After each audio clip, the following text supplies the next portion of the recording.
Hello ನಮಸ್ಕಾರ ಸ್ನೇಹಿತರೆ, ತಮ್ಮೆಲ್ಲರಿಗೂ ಇಡಿಗಾಸ್ ಕಿಚನ್ಗೆ ಸ್ವಾಗತ. ಇವತ್ತಿನ ಈ ವಿಡಿಯೋದಲ್ಲಿ ನಾನು ಒಂದು ದೋಸೆ ಇಡ್ಲಿಗೆ ಸೂಪರ್ ಆಗಿರುವಂಥ ಹಿತ್ಕವರೆ ಕಾಳು ಸಾಂಬಾರನ್ನು ಯಾವ ರೀತಿ ತುಂಬ ಸುಲಭವಾಗಿ ಕುಕ್ಕರಲ್ಲಿ ಮಾಡ್ಕೋಬೋದಂತ ತೋರಿಸ್ಕೊಡ್ತಾ ಇದ್ದೀನಿ. ಈ ಸಾಂಬಾರಂತೂ ಒಂದಿನ ಇಟ್ಟು ನೆಕ್ಸ್ಟ್ ಡೇ ತಿಂದ್ರಂತೂ ತುಂಬಾ ಚೆನ್ನಾಗಿರುತ್ತೆ. ಹಾಗೆ ಬಿಸಿ ಬಿಸಿ ದೋಸೆಗೆ ಹಾಗೆ ಇಡ್ಲಿಗಂತೂ ತುಂಬ ಚೆನ್ನಾಗಿರುತ್ತೆ. ಹಾಗೆ ರಾಗಿ ಮುದ್ದೆಗೂ ಕೂಡ ಈ ರೀತಿ ಸಾಂಬಾರನ್ನು ನೀವು ಮಾಡ್ಕೋಬೋದಾಗುತ್ತೆ. ಹಾಗೆ ಇವಾಗ ಇದನ್ನು ಯಾವ ರೀತಿ ಮಾಡೋದೆ ಅನ್ನೋದನ್ನು ತೋರಿಸ್ತಾ ಇದ್ದೀನಿ. ಈ ಸಾಂಬಾರಿಗೆ ಮೊದಲೇದಾಗಿ ನಾನು ಮಸಾಲೆನ ತೆಕ್ಕೊಳ್ಳೋಣ. ಇದಕ್ಕೆ ನಾನು ಒಂದು ಫ್ರೈಡ್ ಪ್ಯಾನನ್ನು ತೊಗೊಂಡು ಅದಕ್ಕೆ ಸ್ವಲ್ಪ ಎಣ್ಣೆ, ಒಂದು 2 ಸ್ಪೂನಷ್ಟು, ಹಾಗೆ ಸ್ವಲ್ಪ ಜೀರಿಗೆ, ಕಾಳುಮೆಣಸು, ಹಾಗೆ ಒಂದಿಡಿ ಬೆಳ್ಳುಳ್ಳಿನ ಬಿಡಿಸ್ಕೊಂಡು ಹಾಕಿದ್ದೀನಿ. ಹಾಗೆ ಇದನ್ನು ಸ್ವಲ್ಪ ಚೆನ್ನಾಗಿ ಫ್ರೈ ಮಾಡ್ಕೊಳ್ಳೋಣ. ಎಣ್ಣೆ ಜಾಸ್ತಿ ಬೇಕನ್ಸಿದ್ರೆ ಹಾಕೋಬೋದು. ನಾನಿಲ್ಲಿ ಒಂದು 2 ಸ್ಪೂನಷ್ಟು ಹಾಕ್ಕೊಂಡಿದ್ದೀನಿ. ಹಾಗೆ ಸ್ವಲ್ಪ ಜೀರಿಗೆ, ಕಾಳುಮೆಣಸು ಸ್ವಲ್ಪ ಬಿಸಿ ಆಗ್ತಿದ್ದ ಹಾಗೆ ಒಂದು ಈರುಳ್ಳಿ ಹಾಗೆ ಒಂದು ಟೊಮೆಟೊನ ಹಾಕ್ತಾಯಿದ್ದೀನಿ. ಸ್ವಲ್ಪ ಜಾಸ್ತಿ ಜನಕ್ಕೆ ಮಾಡ್ತಾಯಿದ್ದೀರಿ ಅಂತಂದವಾಗ ಒಂದು 2 ಈರುಳ್ಳಿನ ಸ್ವಲ್ಪ ಜಾಸ್ತಿ ಹಾಕೋಬೋದು. ಕ್ವಾಂಟಿಟಿನ 1 ಹಾಕೊಳ್ಳಿ, 2 ಹಾಕೋಬೋದು. ಹಾಗೆ ಈರುಳ್ಳಿ ಟೊಮೆಟೊ ಸ್ವಲ್ಪ ಫ್ರೈ ಆದ ನಂತರ ಹಾಗೆ ಸ್ವಲ್ಪ ಹಸಿ ಕೊಬ್ಬರಿ, ಒಂದು 5ರಿಂದ 6 ಪೀಸಷ್ಟು ಹಸಿ ಕೊಬ್ಬರಿ, ಹಾಗೆ ಸ್ವಲ್ಪ ಹುಣಸೆಹಣ್ಣು, ಹಾಗೆ ಸ್ವಲ್ಪ ಹಸಿ ಕೊತ್ತಂಬರಿ ಸೊಪ್ಪನ್ನು ಹಾಕ್ತಾಯಿದ್ದೀನಿ. ಹಾಗೆ ನಾವು ಮನೆಯಲ್ಲಿ ಬಳಸುವಂಥ ಸಾರಿನ ಪುಡಿನ, ಸಾಂಬಾರು ಪೌಡರನ್ನು ಹಾಕ್ತಾಯಿದ್ದೀನಿ. ಸಾಂಬಾರು ಪೌಡರ್ ಇಲ್ಲ ಅನ್ನೋರು ಸ್ವಲ್ಪ ಕಾಳುಮೆಣಸು ಚಕ್ಕೆ ಲವಂಗ ಅದನ್ನು ಹಾಕೋಬೇಕಾಗತ್ತೆ.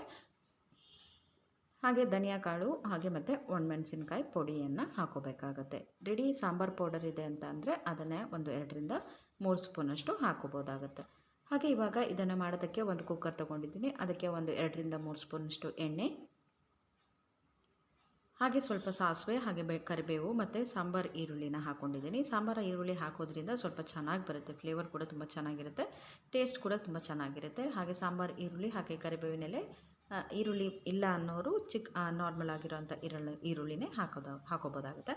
ಹಾಗೆ ಇದಕ್ಕೆ ಸ್ವಲ್ಪ ಬದನೆಕಾಯನ್ನು ಹಾಕ್ಕೊಂಡಿದ್ದೀನಿ. ಹಾಗೆ ಒಂದು ಆಲೂಗಡ್ಡೆ ಮತ್ತು 2 ಬದನೆಕಾಯನ್ನು ಹಾಕಿದ್ದೀನಿ.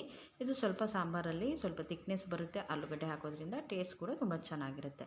ಹಾಗೆ ಆಲೂಗಡ್ಡೆ ಮತ್ತು ಬದನೆಕಾಯಿ ಹಾಕಿದ ನಂತರ ಹಿತ್ಕಿದ ಅವರೆಕಾಳನ್ನು 1 ಕಪ್ಪಷ್ಟು ಹಾಕಿದ್ದೀನಿ. ನಾನೊಂದು 1/2 kg ಹಿತ್ಕಿದ ಅವರೆಕಾಳನ್ನು ತೊಗೊಂಡಿದ್ದೀನಿ. ಹಾಗೆ ಅದರ ಜೊತೆಗೆ ನಾನು ಮಸಾಲೆ ರುಬ್ಬಿರೋ ಅಂಥ ಮಸಾಲೆನ ಹಾಕ್ಕೊಂಡು ಚೆನ್ನಾಗಿ ಮಿಕ್ಸ್ ಮಾಡಿ, ಹಾಗೆ ಸ್ವಲ್ಪ ನಿಮಗೆ ಎಷ್ಟು ನೀರು ಬೇಕೋ ಅಷ್ಟು ನೀರನ್ನು ಸೇರಿಸ್ಬಿಟ್ಟು ಉಪ್ಪನ್ನು ರುಚಿಗೆ ತಕ್ಕಷ್ಟು ಸೇರಿಸಿ ಒಂದು 3ರಿಂದ 4 ವಿಷಿಲಷ್ಟು ಬರೆಸ್ಬೇಕಾಗುತ್ತೆ. ಹಾಗೆ ಕೊತ್ತಂಬರಿ ಸೊಪ್ಪು ಬೇಕನ್ಸಿದ್ರೆ ಆಮೇಲೆ ಹಾಕೋಬೋದು ಅಥವಾ ಈಗಲೇ ಹಾಕೋಬೋದು. ಒಂದು 4 ವಿಷಿಲ್ ಬರೆಸಿದ್ರೆ ಕ್ವಿಕ್ಕಾಗಿ ಆಗುವಂಥ ಒಂದು ಹಿತ್ಕವರೆ ಕಾಳು ಸಾಂಬಾರು ರೆಡಿ ಆಗುತ್ತೆ. ನಾನು ಇದನ್ನು ದೋಸೆ ಜೊತೆಗೆ ಸರ್ವ್ ಮಾಡ್ತಾಯಿದ್ದೀನಿ. ದಪ್ಪ ದೋಸೆ ಜೊತೆಗಂತೂ ತುಂಬಾ ಚೆನ್ನಾಗಿ ಟೇಸ್ಟ್ ಕೊಡುತ್ತೆ.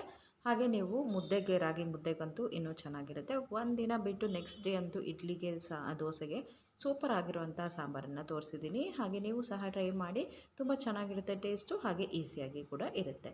ಇನ್ನೊಂದು ಹೊಸ ರೆಸಿಪಿ ಜೊತೆಗೆ ಮತ್ತೆ ಸಿಗ್ತೀನಿ. ಅಲ್ಲಿ ತನಕ ಎಲ್ಲರಿಗೂ take care and bye bye.